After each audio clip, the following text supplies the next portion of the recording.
कि नेपाल विश्व के दो शक्तिशाली देशों भारत और चीन के मध्य स्थित एक छोटा सा देश है।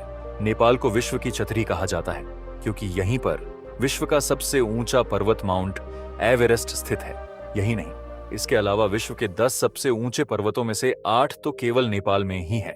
आइए आपको नेपाल से जुड़े रोचक तथ्य बताते हैं। तो चलिए शुरू करते हैं आज का यह सफर।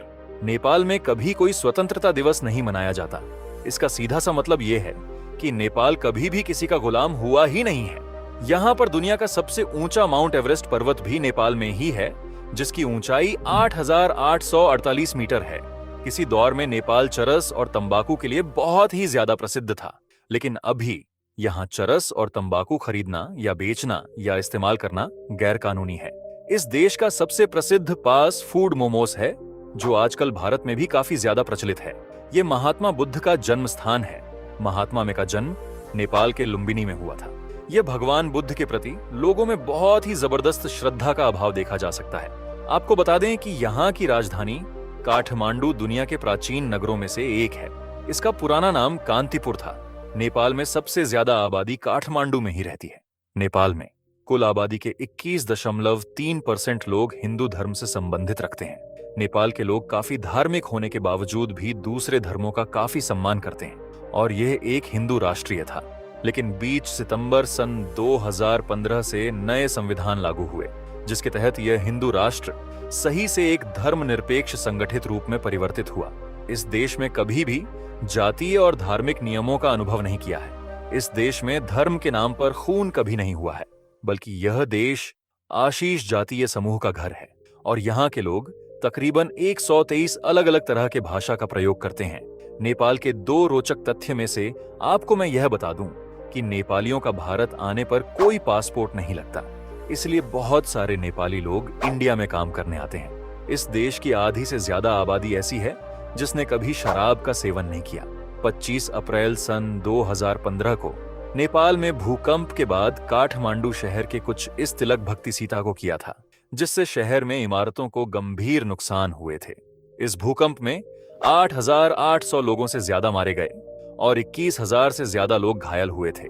नेपाल ने 90% अरेंज मैरिज किए जाते हैं और दूल्हा दुल्हन आमतौर पर शादी के दिन से पहले एक दूसरे को नहीं मिलते या नहीं देखते हैं और भारतीयों को नेपाल जाने में किसी भी चीज की जरूरत नहीं होती। उन्हें वहां जाने के लिए बस एक आधार कार्ड की जरूरत होती है। शायद आपको यह बात जानकर हैरानी होगी कि कई जातियां ऐसी हैं जिसमें एक ही महिला की एक से अधिक पति पर है और वह सभी के साथ रहती है। अपनी चीन संस्कृति और आधुनिकता को साथ में लेकर चलते हुए नेपाल विकास के प्रति पर अग्रसर है। आपको बता दें कि 5,426 सेंटीमीटर की हाइट वाला दुनिया का सबसे छोटा आदमी चंद्र बहादुर नेपाल का ही है।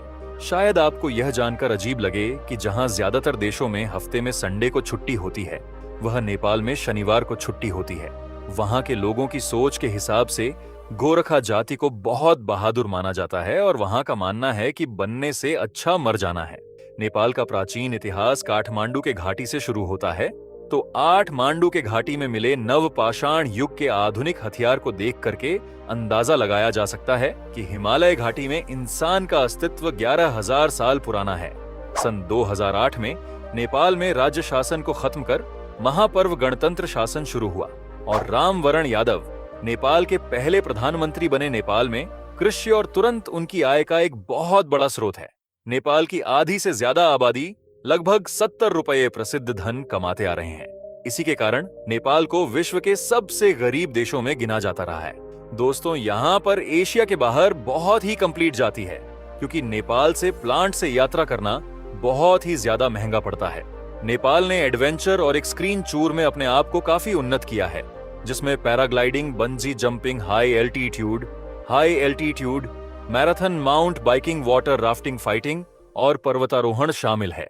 इस देश में शुद्ध पानी की नदियां और 6,000 से ज्यादा चीजें हैं, जिससे हाइड्रो इलेक्ट्रिक पावर बनाई जाती है। लेकिन वहां पर बिजली की उत्पादन उतनी मात्रा में नहीं है जितनी होनी चाहिए। इसीलिए वहां के लोगों को दिन में कई घंटे बिना बिजली के रहना पड़ता है। यहाँ की सबसे अच्छी बात यह है कि यह कैलेंडर के हिसाब से वहां पर वर्ष 2019 ऐसी चल रहा है। नेपाल में हर साल फिर अप्रैल को नववर्ष मनाया जाता है।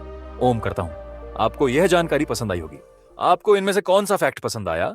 आप हमें कमेंट करके जरूर बता सकते हैं और ऐसी ही रोचक वीडियो पाने के लिए हमारे चैनल को अभी सब्सक्राइब कर लीजिए और बेल का आइकॉन दबा दीजिए ताकि मेरी अगली वीडियो की नोटिफिकेशन आपके पास सबसे पहले पहुंचे।